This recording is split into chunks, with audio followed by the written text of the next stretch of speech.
Vamos para a balada? De jeito nenhum. É importante entender o que acontece na história e o que tem a ver com a gente. Nessa época maluca, quando o pessoal, inclusive, passa mal, tá todo mundo ligado no carnaval. Mas aquilo que era para ser uma festa popular, algo que trouxesse mais alegria, acabou se tornando, às vezes, o pesadelo de alguns dias. É tanta gente morta, é tanta gente perdendo os sentidos, é tanta confusão que a gente pergunta, será que é isso mesmo que deseja o nosso coração? Essa festa chamada da carne, quando as pessoas perdem as referências e se entregam ao caos, não é uma novidade. Saibam todos vocês que esse mundo do carnaval, nos tempos mais antigos, numa época tanto quanto complicada, era o que a gente pode chamar da festa da balada.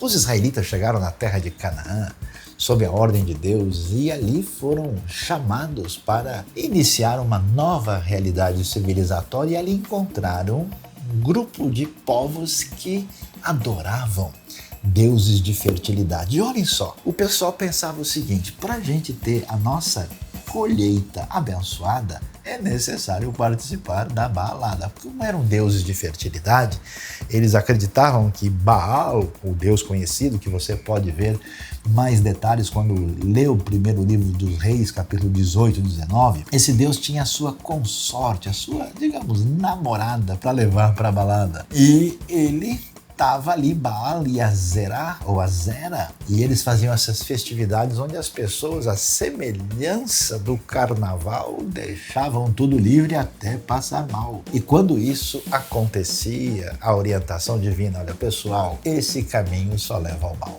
A coisa parece ser alegria, mas vai terminar com dor de cabeça de noite e de dia. Portanto, essa proposta de balada, esse caminho de seguir nos passos de Baal só fará mal. Nosso conselho, portanto, é que a gente deve celebrar com muita alegria. Há muita coisa para comemorar, mas essa celebração tem que alegrar o coração, tem que ter sintonia com aquilo que envolve, inclusive, uma santa devoção e um equilíbrio para que não haja confusão. E a grande verdade é que no caminho da maldade não podemos complicar a nossa cidade entrando numa furada que é o seguir o caminho da balada.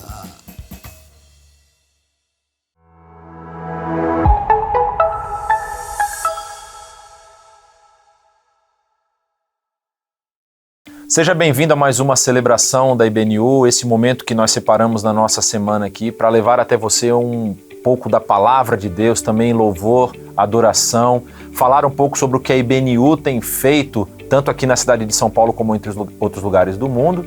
E nós convidamos você a participar conosco desse momento aqui e qualquer momento da semana que você esteja participando e ser nosso parceiro na divulgação desse conteúdo para os seus contatos, para os seus amigos, para a sua família, se inscrevendo aqui no nosso canal do YouTube e também se inscrevendo nas nossas redes sociais. Então vem conosco, vamos louvar ao Senhor, ouvir parte da sua palavra e aplicar isso às nossas vidas.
Olá!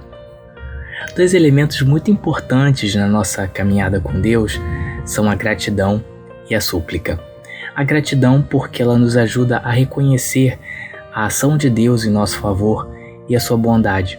E a súplica porque ela nos ajuda a reconhecer as nossas limitações e a nossa dependência desse Deus que é justo, é soberano e é ao mesmo tempo bom e misericordioso. Por isso, eu quero convidar você, nesse momento, a se juntar a mim. Vamos orar e colocar diante desse Deus tanto as nossas súplicas como a nossa gratidão. Vamos orar. Deus e Pai, nós te louvamos porque Tu és o nosso Deus, porque Tu nos criaste e porque Tu nos sustentas. Senhor, Tu te revelas a nós e pelo Teu amor e pela Tua misericórdia infinitos, Tu te importas com todos os nossos detalhes, com todas as nossas inquietações, desafios, problemas. Recebe, Senhor, o nosso louvor, a nossa gratidão e contempla os nossos pedidos, contempla os nossos problemas. Visita, Senhor, aquelas pessoas que estão doentes, conforta as pessoas que estão enlutadas, traz cura, Senhor, traz alívio, traz salvação e que a Tua paz, a paz que excede todo o entendimento, guarde a nossa mente e o nosso coração em Cristo, em nome de Jesus. Amém.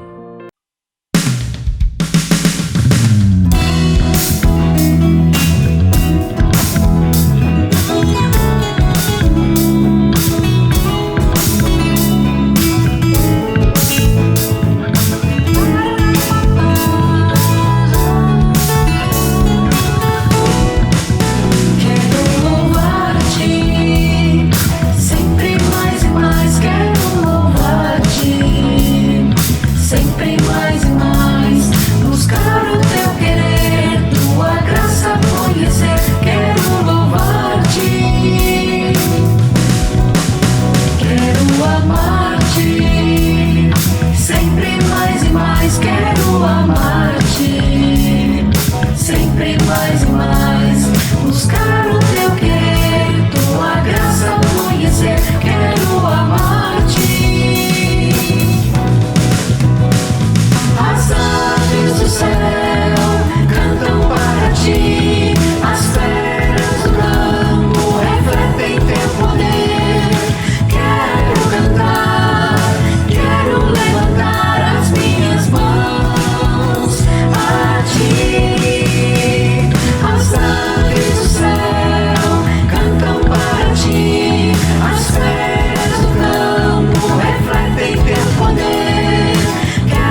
esse é o nosso momento de gratidão.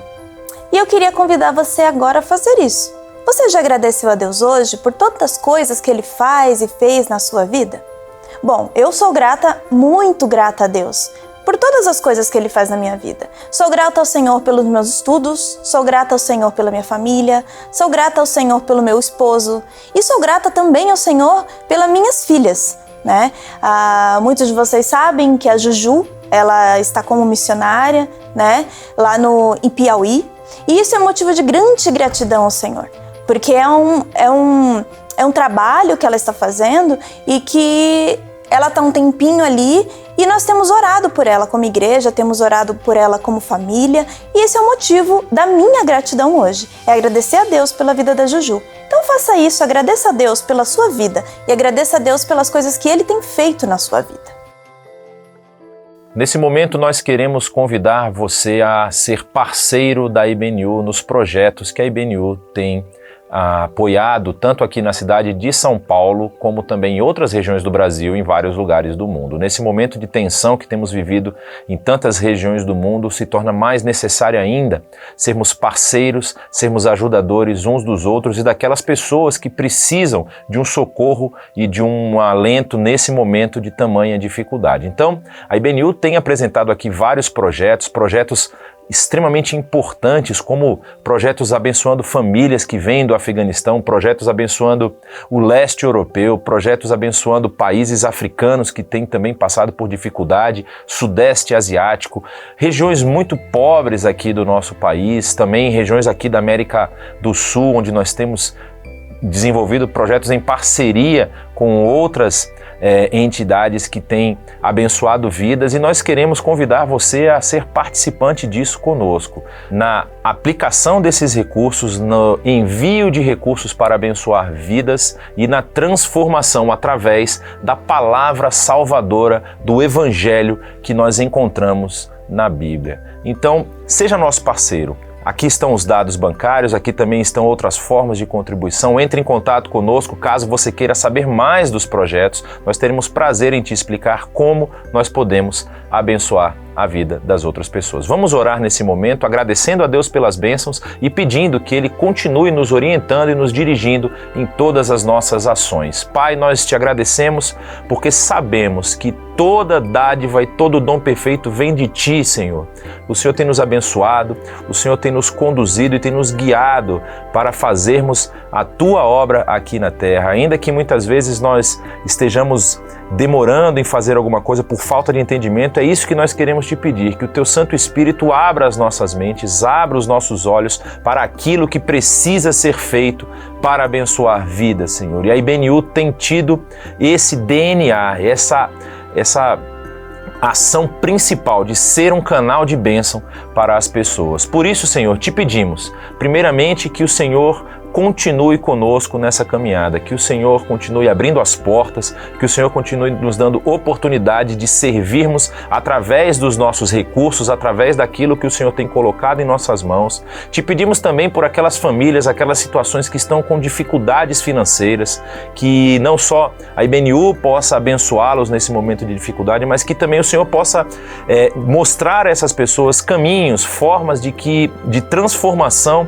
dessa situação que tem vivido, abrindo portas, dando oportunidades de emprego para que eles também possam, com o coração grato, contribuir para a Tua obra. E te pedimos, Senhor, pelas mentes que têm lidado com os recursos aqui na IBNU, que o Senhor nos dê clareza, nos dê visão para a aplicação correta desses recursos com o único objetivo de abençoar vidas em qualquer lugar que o Senhor nos levar. Assim, ó Pai, nós te agradecemos por todas as bênçãos incontáveis que o Senhor tem derramado sobre nós e te pedimos que continues conosco na nossa caminhada, no nome do Teu Filho amado Jesus. Amém.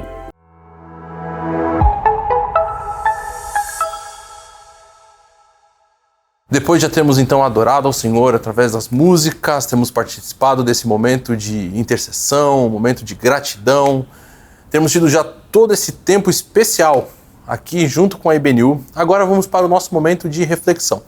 Eu gostaria de pensar com vocês nesta manhã sobre o tema da bondade de Deus e da direção que Ele nos traz que nos leva a sermos verdadeiros adoradores, por compreendermos realmente quem Ele é e como a ação dele na nossa vida nos leva realmente a ter uma vida diferente, uma vida de pessoas que adoram. E para isso eu gostaria de ler com vocês o texto que se encontra no livro de Êxodo, no capítulo 32, que é um texto bastante conhecido. É o texto do bezerro de ouro, talvez um texto bem forte, que mostra toda aquela realidade do povo quando passa a viver o contrário daquilo que é a vontade de Deus e a direção que Ele dá. Mas presta atenção comigo em como essa história se desenvolve. Êxodo capítulo 32, a partir do versículo 1, eu quero ler com vocês nesse momento até o versículo 6, que diz assim: O povo, ao ver que Moisés demorava a descer do monte, juntou-se ao redor de Arão e lhe disse: Venha, faça para nós deuses que nos conduzam, pois a esse Moisés, o homem que nos tirou do Egito, não sabemos o que lhe aconteceu. Respondeu-lhes Arão: Tirem os brincos de ouro de suas mulheres, de seus filhos e de suas filhas, e tragam-nos a mim. Todos tiraram os seus brincos de ouro e os levaram a Arão. Ele os recebeu e os fundiu, transformando tudo num ídolo, que modelou com uma ferramenta própria, dando-lhe a forma de um bezerro. Então disseram: Eis aí os seus deuses, ó Israel, que tiraram vocês do Egito. Vendo isso, Arão edificou um altar diante do bezerro e anunciou: Amanhã haverá uma festa dedicada ao Senhor. Na manhã seguinte ofereceram holocaustos e sacrifícios de comunhão. O povo se assentou para comer e beber e levantou-se para se entregar à farra. Esse texto, o livro de Êxodo, é um livro extremamente importante para compreendermos como Deus está agindo em relação ao seu povo, como Ele ama o seu povo e, principalmente, que tipo de relacionamento especial Ele quer ter com essas pessoas a quem Ele chama de filhos, a quem Ele tem um relacionamento íntimo e particular. O livro começa exatamente quando o povo, a família de Jacó vai para o Egito e chega ali e agora está como escravo dentro do Egito. É interessante então a gente observar que Deus já tem uma história com esse povo. Afinal de contas, desde ali de Gênesis 12, quando Deus chama Abrão e faz um acordo ali, faz uma aliança com Abrão, dizendo que vai ser o Deus dele, o Deus da família, que através de Abrão vai fazer uma grande descendência, que vai abençoar aqueles que abençoarem Abraão e a sua descendência, mas também vai trazer castigo e maldição para aqueles que fizerem o contrário. Nós vamos perceber como toda essa história vai se desenvolvendo, até o fato dessa proteção tão especial de Deus para com essa família específica, na saída, quando eles passam por um momento de fome muito grande ali na terra de Canaã e vão até o Egito. Nós conhecemos a história, sabemos que José já está ali naquele lugar, inclusive já é ali um grande governador, uma grande figura dentro do Egito. E está então cuidando de toda a sua família. A família vai com todos os seus pertences, com todas as pessoas, passa a viver ali e começa a crescer de uma forma extraordinária. Tanto que o texto de Êxodo começa falando que os descendentes, os filhos de Israel estavam crescendo num número muito grande, a ponto do próprio faraó tentar fazer alguma coisa para frear todo esse crescimento. A situação realmente de bênção de Deus para com essa família estava crescendo de uma forma muito legal. E aí começamos a ver um homem que era naquele momento o homem mais poderoso da terra, tentando agir contrário a essa bênção de Deus, contrário a essa forma especial que Deus está tratando com essa família, tentando matar os primogênitos de todo o israelita que nascesse. E aí então a proteção de Deus vem, nós conhecemos a história, as parteiras ali agem com grande sabedoria e temor ao Senhor, os meninos então são libertos desse primeiro momento de situação terrível, mas de forma especial Moisés nasce e ele inclusive agora vai ser criado pela filha de Faraó, vai ser então ali ser instruído, com toda a sabedoria, com tudo aquilo que tinha de melhor daquela terra e com uma grande posição, inclusive podendo frequentar o palácio, enfim, tendo tudo aquilo que tinha direito. Mas a história vai continuar mostrando que esse povo está cativo, está ali escravo no Egito, e precisava de uma libertação, precisava de um agir especial de Deus. E Moisés é essa figura específica que Deus vai usar para libertar esse povo, para ter esse confronto contra esse grande poder, essa pessoa que na verdade se auto-intitulava como uma divindade, que é o faraó. E essa luta entre esses dois deuses, né, o Deus verdadeiro, o Deus de Israel, contra essa divindade que se auto-intitulava divindade faraó, vai ter um desfecho muito especial, porque nós vamos ver as maravilhas de Deus agindo em favor do seu povo para libertar o seu povo de Israel. O que vai ser legal? Vamos perceber, e aquilo que nós chamamos de praga, na verdade nós vamos ver que são os milagres, as ações sobrenaturais de Deus para agir em meio ao seu povo, para mostrar o seu poder e a sua autoridade e para revelar para aquelas pessoas quem ele era e como eles tinham um relacionamento especial com eles. O ponto talvez principal de tudo isso, nós vemos então que Deus liberta o povo do Egito, eles saem inclusive recebendo presentes ali, recebendo vários coisas, pertences dos próprios egípcios que vão dando para eles, vão atravessar o Mar Vermelho, né, ou o Mar de Juncos, ali naquele momento tão especial onde eles se veem encurralados, afinal o exército de Faraó está chegando e à frente deles está o mar, algo intransponível. Mas Deus então mais uma vez age de forma grandiosa e maravilhosa, libertando esse povo. Após o povo atravessar esse mar, ele chega então até o Sinai. E na verdade a nossa história está situada exatamente nessa situação. O povo está ali no Sinai, Moisés sobe para ter o seu encontro com Deus, para então receber de Deus todas as instruções que são necessárias. Para quê? Porque Deus quer habitar no meio do seu povo. Deus quer então começar a viver no meio do povo e nós vemos algumas coisas muito especiais dentro disso. Primeiro, que ali no capítulo 19 de Êxodo, Deus vai fazer a aliança com esse povo, vai chamar esse povo de um povo especial, um povo separado, um povo santo, vai dar as normas, né, as leis para esse povo, que não são regras simplesmente, mas são exatamente essa expressão da vontade do povo de ter o seu Deus habitando junto com eles, de poder viver com esse Deus todo-poderoso, criador de todas as coisas, mas que agora se relaciona de uma forma especial com esse povo. Mas o que acontece? Dentro de toda essa história tão especial que nós temos, nós vamos ver que Moisés está lá, conversando com Deus, tendo todo o seu tempo especial com Deus no Monte Sinai, mas o povo está olhando para essa situação toda de uma forma meio diferente. E é aí que a gente vai começar a perceber como o nosso caminhar de adoração precisa passar por esse entendimento perfeito de quem Deus é, da bondade dele e da direção que ele vai dar para nós, para que nós possamos então ter uma vida levada de adoração. A adoração muitas vezes é entendida de formas bastante estranhas, né?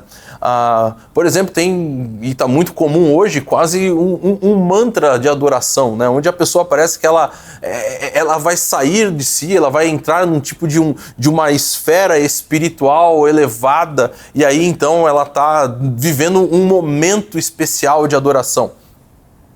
Mas nós vamos ver que a vida de adoração do meio do povo de Israel tinha a ver com as suas decisões diárias, aquilo que ela entendia de Deus e como ela inclusive estava vendo todo o agir de Deus no meio do povo. Isso por quê?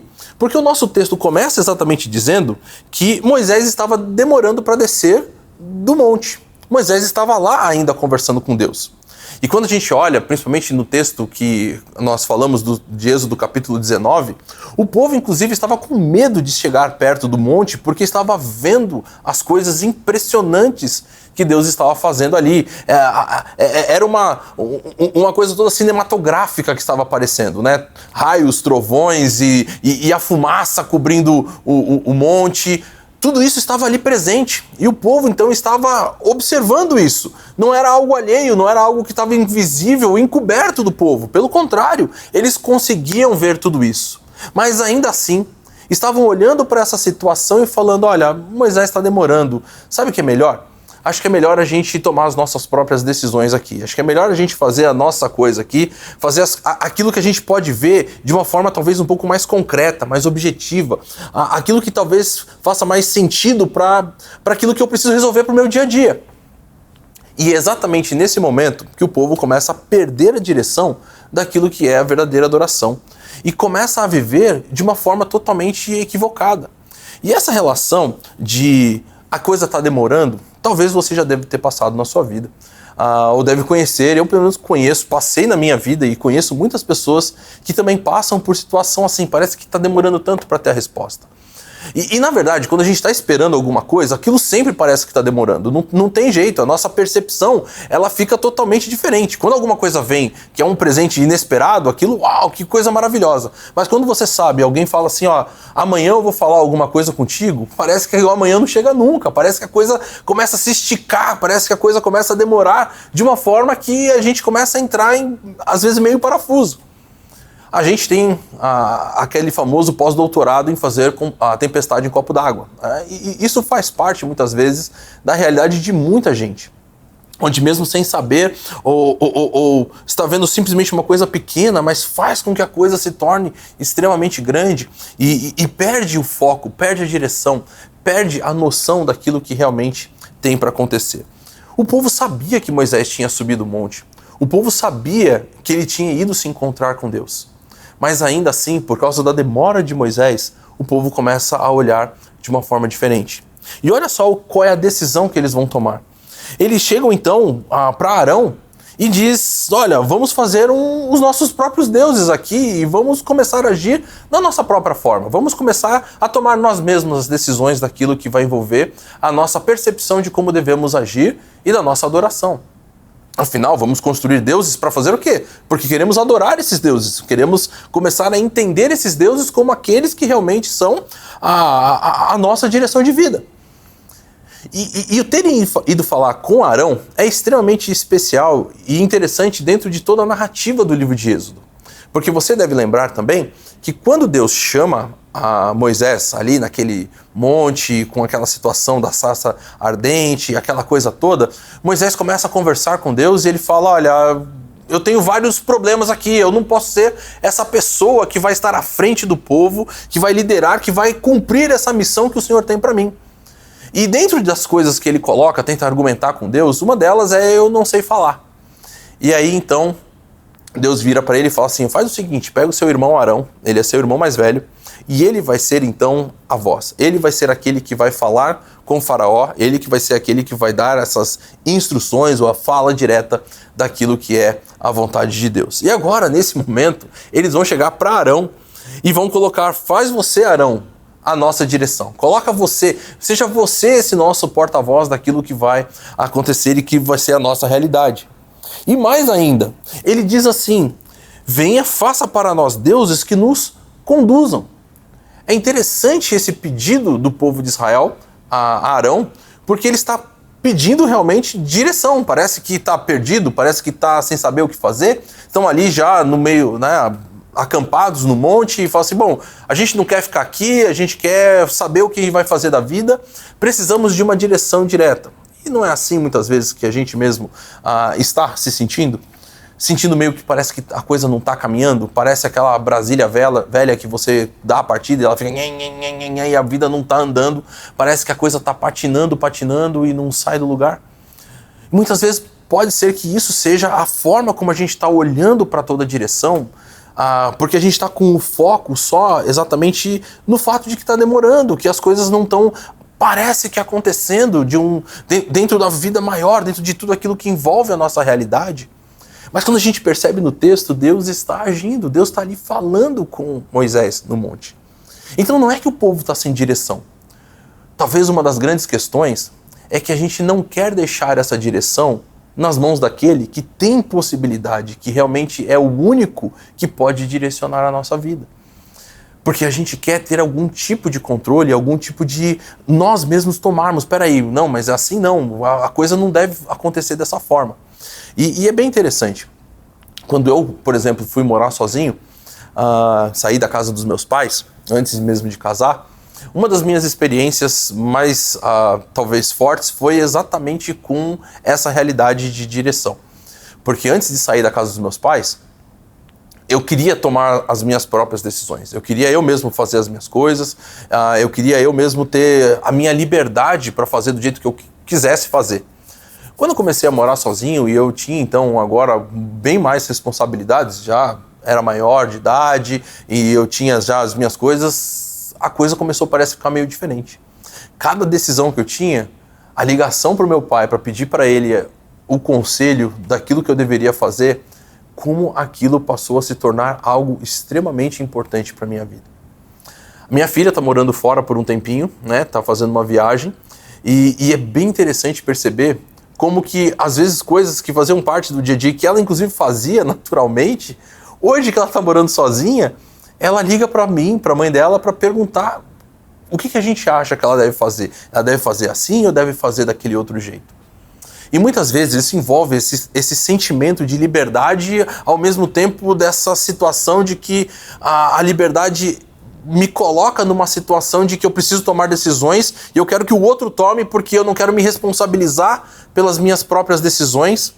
E quando a gente olha para a direção daquilo que Deus vai dando, a gente percebe que a liberdade faz parte exatamente daquilo que Deus dá. Por isso que as leis, elas não são essas diretrizes tão rígidas e você não vai encontrar uma lei específica para cada dia no sentido de cada ação que você vai tomar. São diretrizes para que o meu relacionamento com esse Deus seja um relacionamento verdadeiro, seja algo real, seja algo que faça sentido. Não no sentido de que agora ele disse, é aqui exatamente nessa posição que você tem que colocar o livro ou aquilo, mas ele nos dá a direção de como nós caminhamos em direção a ele mesmo e a sua vontade para nós. E agora esse povo quer nos conduza, queremos alguém que nos conduza, queremos que as decisões sejam tomadas e que a gente simplesmente saiba o que deve fazer. Mas sabe o que é mais interessante? É que a gente vai perceber o que é que eles realmente queriam. Porque mais pra frente, então Arão vai mandar, tira os brincos, vamos pegar todas as coisas aqui e vamos construir o bezerro. E quando esse bezerro está construído, quando nós temos então a imagem, o que vai acontecer lá no versículo 6 é que o texto vai dizer assim: o povo se assentou para comer e beber e levantou-se para se entregar à farra. Olha aí onde está o grande problema da liberdade dentro dessa percepção. É porque o povo, então, ele não queria direções específicas. Na verdade, ele quer viver a vida no deixa a vida me levar, a vida leva eu. Ele quer viver a vida de uma forma que simplesmente seja só farra e festa. E não é essa a questão. Pelo contrário, o que é muito bacana a gente perceber é que até mesmo aquilo que envolvia a lei de Deus e as normas que ele tinha colocado, né, essas orientações para o povo, envolvia inclusive as festas que o povo deveria ter, né, no meio do povo para exatamente se alegrar junto com os seus irmãos ali, com os outros israelitas e se lembrar de Deus. Nós acabamos de passar pela Páscoa, onde era um desses momentos especiais, onde o povo festejava para lembrar a ação sobrenatural de Deus quando libertou o povo do Egito. E olha só o que esse povo vai dizer. Ali no versículo 4 ele diz assim: eis aí os seus deuses, ó Israel, que tiraram vocês do Egito. É interessante então a gente perceber como a própria história ela é alterada pela minha percepção e pela minha falta de direção daquilo que envolve a realidade divina. Porque, afinal de contas, esse povo foi o povo que saiu do Egito. Foi o povo que viu Deus agir de uma forma maravilhosa no Egito. Foi o povo que viu Deus abrir o Mar Vermelho. Foi o povo que era o povo que estava vendo naquele momento o monte fumegando com todas as ações de Deus ali e a nuvem baixada e Moisés lá no monte. Então não era um povo que não estava vendo nada. Não era um povo que estava alheio à direção e à ação de Deus. Mas era um povo que queria se entregar às suas próprias festas e farras. Um povo que queria direcionar a sua vida de acordo com a sua própria vontade. E é interessante quando a gente olha para o restante do texto bíblico, e a gente caminha tanto no Antigo Testamento quanto no Novo Testamento, a realidade da idolatria muitas vezes vai estar ligada exatamente com isso, com o fato de que eu quero me tornar o meu próprio Deus, fazer as coisas do meu jeito, do jeito que eu quero, do jeito que eu gosto. Afinal de contas, é aquele ídolo que eu mesmo construí, eu mesmo agora vou dizer esse aqui é o meu Deus, e eu vou dizer para ele a forma como ele quer que eu o adore. E isso está totalmente fora do padrão. Isso está totalmente fora do senso, do bom senso e da realidade que vem a ser o povo de Israel e a direção de Deus para esse povo. Mas olha só que coisa impressionante. Nesse momento onde o povo se encontra nessa realidade de agora estar festejando, caindo na farra, vivendo de uma forma totalmente dissoluta e tendo olhado para Deus e falado: nós estamos rejeitando toda a tua orientação, estamos rejeitando o teu servo escolhido que agiu, né, em teu nome para nos libertar do Egito. É nesse momento onde talvez a gente olhe para toda essa situação e fala: bom, agora o caldo entornou mesmo, não tem mais o que fazer. Porque afinal de contas, como assim esse Deus agora vai fazer o quê? Esse Deus vai fazer aquilo que talvez Moisés fez. Moisés, quando sabe de tudo isso, e Deus mesmo que diz para Moisés: olha, o povo lá construiu o bezerro, a coisa lá tá feia, o povo tá numa farra só. Volta lá para ter com esse povo. E aí, então, quando ele tá voltando, ele encontra com Josué, o seu fiel escudeiro ali, né, o seu ajudante. E Josué, inclusive, diz: olha só, Moisés, tá tendo um barulho lá de guerra, a coisa lá tá feia, a gente precisa voltar realmente para ver o que vai acontecer. Para ajudar esse povo, porque o povo deve estar sendo atacado por inimigos. Tal era o tamanho do barulho e da gritaria e das coisas que estavam acontecendo. E aí talvez a nossa posição talvez fosse a mesma de Moisés. O que Moisés faz? Moisés pega as tábuas que Deus havia dado para ele, quebra essas tábuas no chão, age ali com toda a sua ira, mostrando o pecado daquele povo, arrebentando com tudo. E eu não sei você, mas na minha vida eu já vi vários momentos assim, principalmente vivi um momento muito específico, onde parece que para mim tudo tinha acabado. Toda a direção tinha se esgotado. Aquilo que eu fiz não tinha mais solução. E não só eu dizia isso pro meu coração, mas quantas pessoas, os religiosos, pessoas da igreja, que frequentavam comigo a igreja, que faziam parte da mesma comunidade que eu, falava: agora realmente o teu ministério acabou, a questão acabou, você vai continuar, lógico, Deus vai te perdoar, mas essa direção específica de Deus, na época eu estava no seminário ainda, estudando, e a questão era: tudo isso agora acabou, não tem mais o que fazer. Mas não é assim que o texto continua. Pelo contrário, Deus vai dar novas tábuas da aliança para Moisés, isso um pouquinho mais para frente, lá no capítulo 34.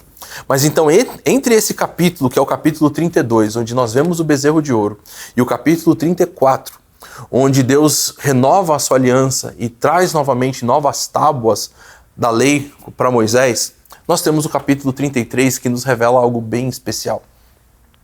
Porque quando nós estamos no meio dessa situação, de onde a coisa não vai mais para frente, é ali, nesse momento, que Deus se encontra com a gente e muda a nossa história. Ele muda completamente toda a realidade.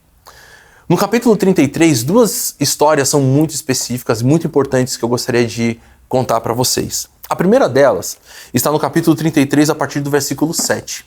Olha que impressionante isso. Moisés havia descido do monte, estava ali agora com o povo, e olha só o que o texto vai dizer para a gente. Moisés costumava montar uma tenda do lado de fora do acampamento. Ele a chamava tenda do encontro. Quem quisesse consultar o Senhor ia à tenda, fora do acampamento. Sempre que Moisés ia até lá, todo o povo se levantava e ficava em pé à entrada de suas tendas, observando até que ele entrasse na tenda. Assim que Moisés entrava, a coluna de nuvem descia e ficava à entrada da tenda, enquanto o Senhor falava com Moisés. Enquanto o povo via a coluna de nuvem parada à entrada da tenda, todos prestavam adoração em pé, cada qual na entrada de sua própria tenda. O Senhor falava com Moisés face a face, como quem fala com seu amigo. Depois Moisés voltava ao acampamento, mas Josué, filho de Num, que lhe servia como auxiliar, não se afastava da tenda. O que acontece é que no meio dessa situação toda, quando esse povo está vivendo essa realidade tão terrível de afastamento da vontade de Deus, o próximo capítulo mostra que do lado de fora do acampamento havia uma tenda chamada Tenda do Encontro. Essa tenda era muito especial porque ela não era a tenda de Moisés. Ela era a tenda para que qualquer pessoa que quisesse consultar ao Senhor pudesse ir e falar com ele. Muito especial isso aí, perceber como o narrador, como a história vai nos levando a perceber que esse Deus que, é claro, chega para Moisés e fala: ó, o povo acabou com esse povo aqui, eu vou de repente acabar, vamos destruir todo esse povo, vamos começar um novo povo com você. esse mesmo Deus, ele está ali presente na vida do povo. Ele não se afasta. Ele tem ali a tenda dele, o lugar onde ele inclusive está aberto para que as pessoas possam ir lá ter contato com ele. O objetivo do livro de Êxodo é nos mostrar que Deus quer habitar com o seu povo, que Deus quer ter esse relacionamento tão íntimo e tão especial. E é mesmo no meio de coisas tão terríveis que Deus vai se mostrando presente. E apesar de termos uma tenda que parece assim, nossa, é uma coisa meio distante ainda, né? Afinal de contas, é uma tenda que eu tenho que ir lá do lado de fora para poder ter esse encontro. Deus está ali, Deus está presente. É impressionante quando a gente olha para algumas histórias do texto bíblico, né? Por exemplo, a história de Saul. A história de Saul é uma história bastante fascinante, porque ela mostra alguém que foi escolhido por Deus, que foi ungido, inclusive, como rei de Israel, mas que no meio da pressão, no meio daquele momento onde talvez ele também estava se vendo meio sozinho, a coisa está demorando para acontecer, e se você vai lembrar da história, ele tá demorando mesmo, porque afinal de contas, Samuel havia dito que iria chegar em 7 dias, e aí nós vemos que então Saul tá ali, os soldados dele também estão meio, o que vai acontecer? Tá passando os dias, já passou o dia 1, 2, 6, estamos no dia 7º e Samuel não apareceu, e aí o que Saul vai fazer? Não se preocupe, né? Eu vou resolver esse problema. Ele vai lá e ele mesmo oferece o holocausto. E o texto ainda é tão especial de dizer que assim que ele terminou, Samuel chegou. E Samuel ainda chega perguntando, o que você está fazendo? Por que você não cumpriu aquilo que era simples, era esperar a minha chegada, porque eu ia chegar? E que nesses momentos onde parece que as coisas não estão mais dando certo, tá tudo, e eu quero tomar então a minha decisão, parece que tudo acabou. Mas o texto continua dizendo, Deus tinha a tenda ali do lado de fora, onde qualquer pessoa podia ir e consultar e conversar com ele. Nesse momento tão especial, onde o povo está destruído, quebrado, todo cheio de todo aquele mal que havia cometido, o próprio Moisés quebrando as tábuas, pegando ali aquele bezerro, destruindo, transformando em pó, colocando na água, tantas coisas acontecendo, nós vemos um Deus que está presente, na sua nuvem descendo, à vista de todo o povo, para que todos se lembrem que Ele está ali, que Ele fala com o seu povo e que Ele quer trazer a direção. Mas não é uma direção qualquer. Essa direção, ela envolve exatamente esse aspecto tão importante da vontade de Deus, que é a sua bondade. A próxima história que nós vamos ter, ainda aqui no capítulo 33, revela exatamente isso. Porque a partir do versículo 12, o texto vai dizer assim: Disse Moisés ao Senhor, Tu me ordenaste, conduza este povo, mas não me permitiste saber quem enviarás comigo. Disseste, eu conheço pelo nome e de você tenho me agradado. Se me vês com agrado, revela-me os teus propósitos, para que eu te conheça e continue sendo aceito por ti. Lembra-te de que esta nação é o teu povo. Então Moisés está aqui conversando com Deus e colocando para Deus o desejo pessoal de Moisés de ter mais informações, de ter mais relacionamento com esse Deus. E aí então o Senhor responde para Moisés e diz assim, eu mesmo acompanharei e lhe darei descanso. Moisés, ele nem pediu quem é, Senhor, eu quero que o Senhor conduza. Ele diz, quem o Senhor enviará junto conosco? E a resposta de Deus é, eu mesmo. Eu não vou enviar um outro. Eu mesmo vou estar no meio do povo. Sou eu que vou estar conduzindo o povo. E aí então a história continua dizendo assim. Então Moisés lhe declarou, se não fores conosco, não nos envie. Olha só que ousadia de Moisés agora. Ele primeiro tinha perguntado, quem vai? Deus responde, eu vou. E ele falou, se não for o Senhor ir conosco, então nem mande. Como se saberá que eu e o teu povo podemos contar com o teu favor se não nos acompanhares? Que mais poderá distinguir a mim e a teu povo de todos os demais povos da terra? E o Senhor então diz a Moisés, farei o que me pede, porque tenho me agradado de você e o conheço pelo nome. Então disse Moisés, peço-te que me mostres a tua glória. E Deus respondeu, diante de você farei passar toda a minha bondade e diante de você proclamarei o meu nome, o Senhor. Olha só que coisa impressionante. Depois de contar uma história onde o povo erra totalmente, se desvia totalmente daquilo que é o propósito e o caminho. Mesmo conhecedor de toda a misericórdia, toda a graça, todo o poder de Deus, o povo decide fazer algo totalmente diferente. E agora então Moisés olha para esse Deus e diz: Senhor, eu quero ver a tua face, eu quero conversar contigo, eu quero conhecer o Senhor de uma forma mais especial. E o que o Senhor diz que vai revelar dele mesmo? O Senhor diz: vou passar por você toda a minha bondade e vou proclamar o meu nome para você. Isso é algo fantástico, é algo realmente impressionante. Porque na hora que então tem esse momento dessa decisão, esse momento de talvez a gente estar perdido, porque parece que as coisas agora fizeram menos sentido ainda, porque eu estava sem direção para a vida, eu estava sem saber exatamente como fazer, as coisas parece que não estavam andando, então eu tomei decisões totalmente erradas. Nesse momento da história, Moisés vira para Deus e pergunta, e diz: eu quero te ver, e Deus fala: eu vou passar por você a minha bondade. E olha só como isso vai terminar. Olha só o capítulo 34, os versículos 9 até o versículo 10. Diz assim, ó, versículo 8 até o 10, ele vai dizer assim, ó: imediatamente depois então que Moisés subiu ao monte, Deus passou por ele, imediatamente Moisés prostrou-se com o rosto em terra e o adorou, dizendo: Senhor, se de fato me aceitas com agrado, que o Senhor nos acompanhe. Mesmo sendo esse um povo obstinado, perdoa a nossa maldade e o nosso pecado, e faze de nós a tua herança. E aí Deus então responde para Moisés: faço com você uma aliança, disse o Senhor. Diante de todo o seu povo farei maravilhas jamais realizadas na presença de nenhum outro povo do mundo. O povo no meio do qual você habita verá a obra maravilhosa que eu, o Senhor, farei. É exatamente nesse momento onde você tem um Moisés que, quando a gente olha o começo da narrativa, é um Moisés fujão. É um Moisés que matou o egípcio e correu. É um Moisés que está tentando correr da responsabilidade de ser o guia do povo, de ser essa pessoa que Deus havia chamado para direcionar e fazer com que a sua vontade fosse cumprida ali naquele povo, libertar o povo do Egito, e ele coloca todas as possibilidades para que isso não aconteça. Esse Moisés agora está diante de Deus, diante de um povo que havia cometido a idolatria, que havia decidido de uma forma tão, talvez grotesca, se afastar de Deus. Ele olha para Deus e ele fala: Senhor, perdoa esse povo. Perdoa a nossa maldade e o nosso pecado e faze de nós a tua herança.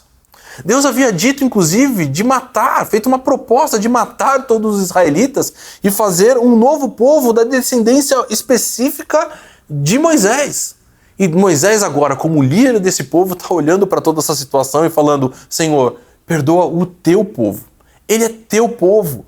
Faz de nós a tua herança, aquilo que o Senhor havia dito lá no capítulo 19, de que nós seremos o teu povo, que seríamos essa menina dos teus olhos. E Deus então, na sua bondade, essa bondade revelada para Moisés, no capítulo 33, quando ele passa, quando ele fala para Moisés: eu vou passar por você, eu vou deixar que toda a minha bondade passe por você. Agora Deus perdoa o povo e mais. Deus inclusive olha para tudo isso e fala: eu vou fazer maravilhas nesse povo. Na verdade, coisas que vão acontecer que nunca nenhum outro povo viu.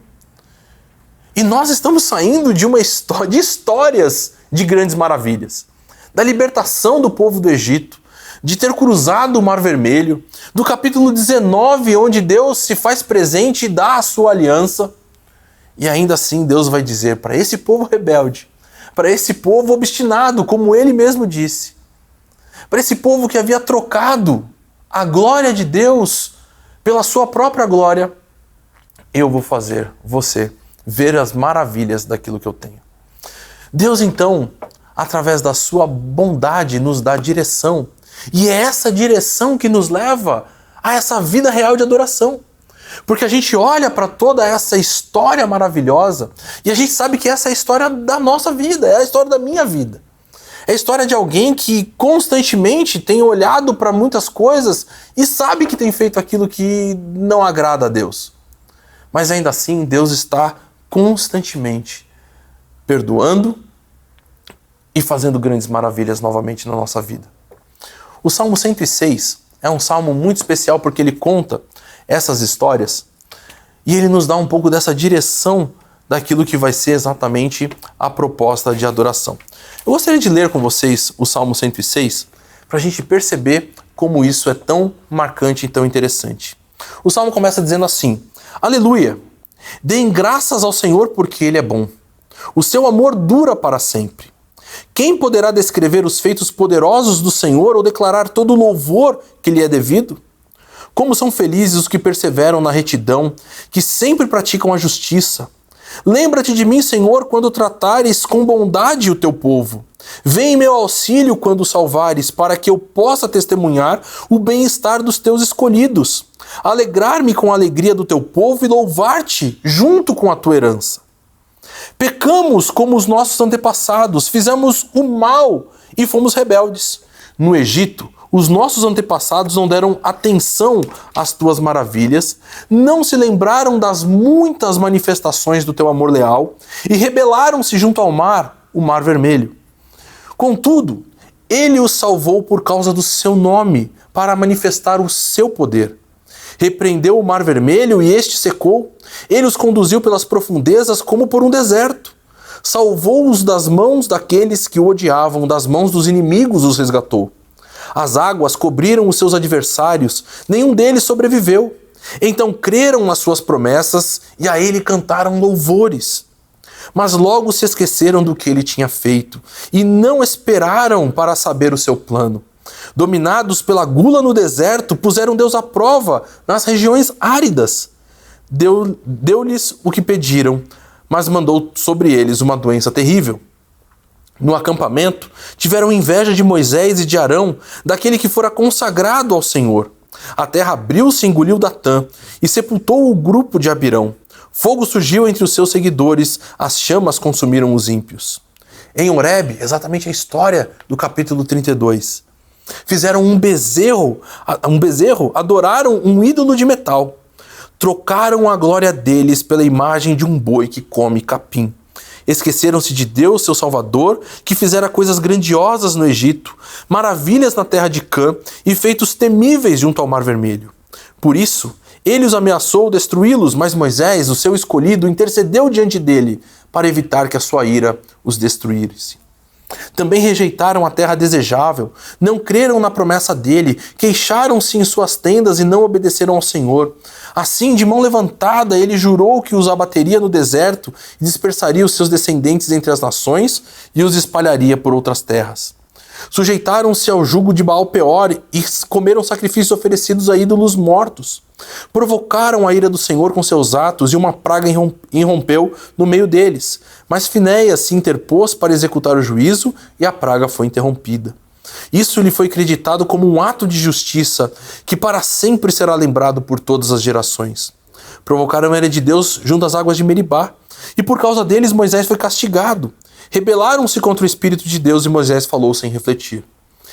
Eles não destruíram os povos como o Senhor tinha ordenado, em vez disso misturaram-se com as nações e imitaram as suas práticas, prestaram culto aos seus ídolos que se tornaram uma armadilha para eles. Sacrificaram seus filhos e suas filhas aos demônios, derramaram sangue inocente, o sangue de seus filhos e filhas, sacrificados aos ídolos de Canaã, e a terra foi profanada pelo sangue deles. Tornaram-se impuros pelos seus atos, prostituíram-se por suas ações. Por isso acendeu-se a ira do Senhor contra o seu povo e ele sentiu aversão por sua herança. Entregou-o nas mãos das nações, os adversários dominaram sobre eles. Os seus inimigos os oprimiram e os subjugaram com seu poder. Ele os libertou muitas vezes, embora eles persistissem em seus planos de rebelião e afundassem em sua maldade. É história até Juízes aqui, história de um monte de coisas erradas, constantemente erradas. Mas olha só, mas Deus atentou para o sofrimento deles quando ouviu o seu clamor. Lembrou-se da sua aliança com eles e arrependeu-se. Por causa do seu imenso amor leal, fez com que os seus captores tivessem misericórdia deles. Salva-nos, Senhor nosso Deus, ajunta-nos dentre as nações, para que demos graças ao teu santo nome e façamos do teu louvor a nossa glória. Bendito seja o Senhor, o Deus de Israel, por toda a eternidade. Que todo o povo diga amém. Aleluia. No meio dessa história, que história de erros, nós temos a história da direção de Deus, realinhando as coisas erradas, perdoando o pecado, se lembrando da sua aliança, resgatando o seu povo por seu amor leal. Essa é a história de Deus contigo, essa é a história de Deus comigo. Essa é a história desse Deus que nós cremos, que, é claro, sabe quando nós erramos, mas está sempre pronto a nos perdoar. E essa bondade que nós podemos experimentar nesse nosso dia a dia, essa bondade e graça de Deus derramada por nós, nos leva cada vez mais a ter uma vida de adoração. Não uma adoração vazia, uma adoração de um manta, uma adoração de uma coisa irreal, mas a adoração a um Deus verdadeiro, a um Deus que se relaciona conosco no dia a dia, que cada dia podemos sentir o seu amor tão perto e presente das nossas vidas. Que Deus te abençoe.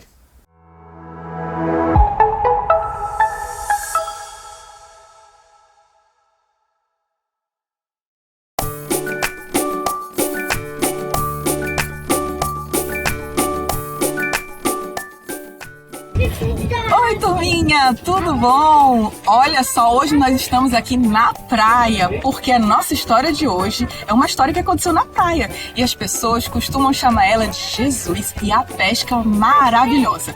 Vamos ver o que aconteceu? Sabe, crianças, a nossa história, ela tinha se passado quando Jesus já tinha morrido. Lembra igual na história da Páscoa? Jesus, ele tinha morrido numa cruz e não tinha mais ressuscitado ainda. Então, seus discípulos, eles estavam muito cabisbaixos, muito chateados. Eles haviam pegado seu barquinho e estavam lá na praia. Por quê? Porque eles eram pescadores, muitos deles eram pescadores. Então, eles estavam sentados lá, Pedro, Natanael, tava Tomé, tava João, todos sentados lá na praia, tristes. Aí Pedro falou assim: gente, eu vou pescar. Aí Pedro foi e eles falaram assim: a gente vai junto com você então. Então eles pegaram o barco, crianças, e foram mar adentro e passaram a noite inteira pescando. Eles levaram sua rede de pesca, olha aqui a rede, e eles passaram a noite inteira jogando a rede no mar, puxando, mas olha, não vinha peixinho nenhum. E aí eles de novo dobravam a rede, jogavam de novo a rede, vendo se pegavam algum peixe, puxavam a rede, mas não vinha nenhum peixinho na rede. Então, quando já estava voltando o dia a clarear, eles foram voltando lá para a praia. As crianças, vocês não sabem o que aconteceu. Quando eles estavam quase chegando na praia, uma pessoa lá da praia falou com eles, e essa pessoa era Jesus. Mas eles não reconheceram Jesus, porque afinal Jesus tinha morrido, eles não estavam nem esperando que Jesus fosse estar lá, né? E aí Jesus foi, olhou para eles e falou assim: filhos, vocês têm alguma coisa para comer? E eles responderam: não temos, nós não pescamos nada. Aí ele falou assim: jogue a rede para o lado direito do barco, que vocês vão encontrar. Eles acharam um pouco estranho, mas obedeceram.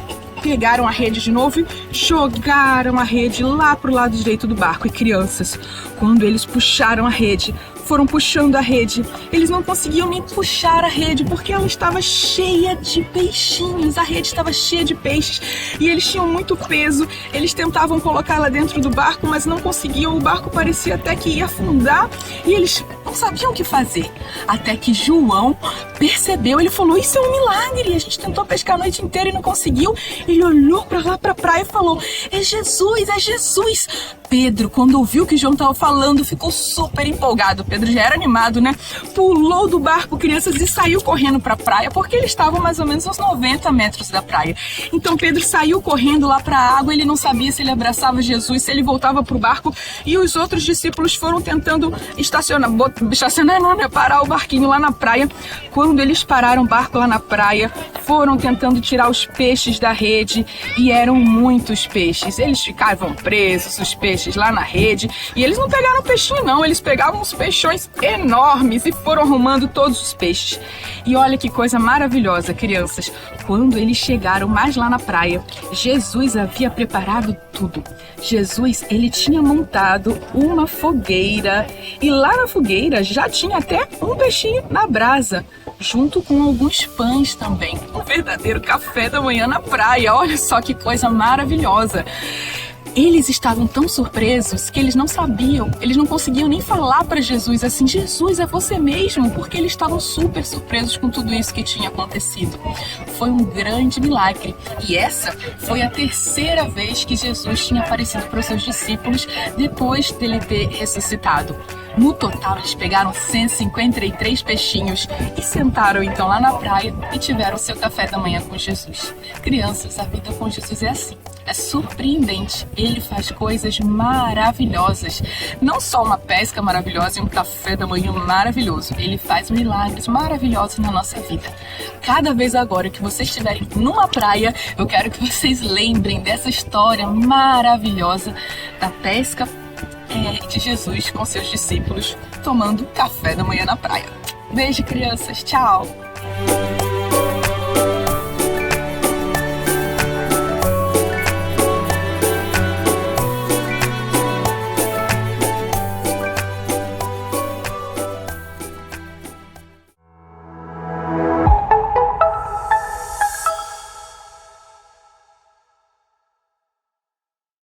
Olá pessoal, meu nome é Aline Cariri, sou do Ministério da Turma das Nações.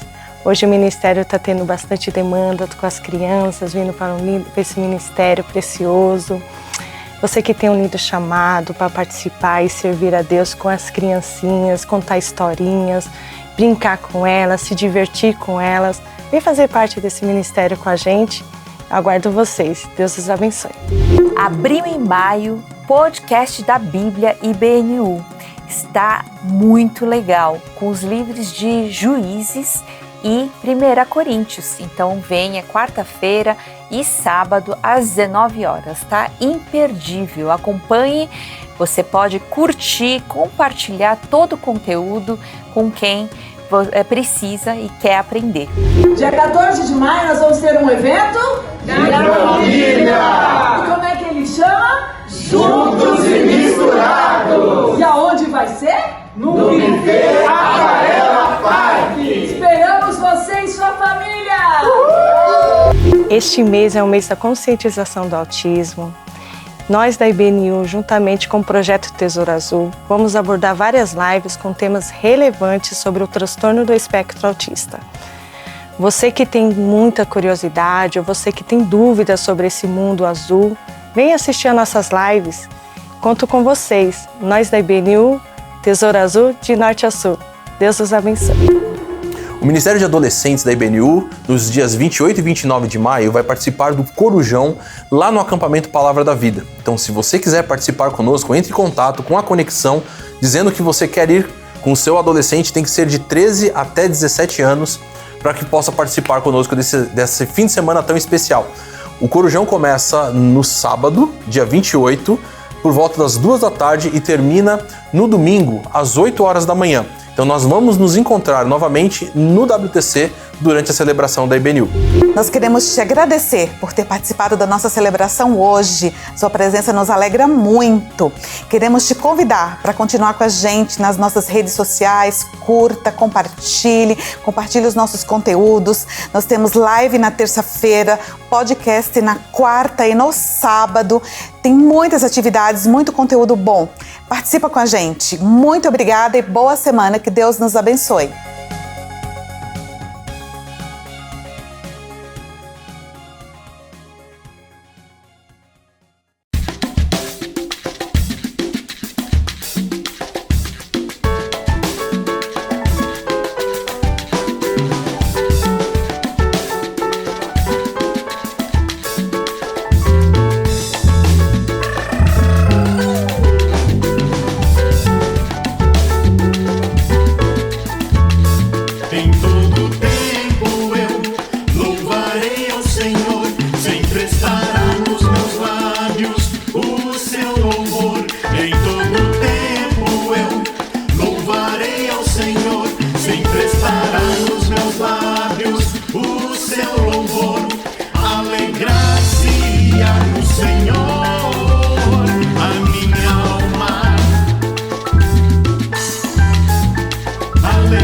assim.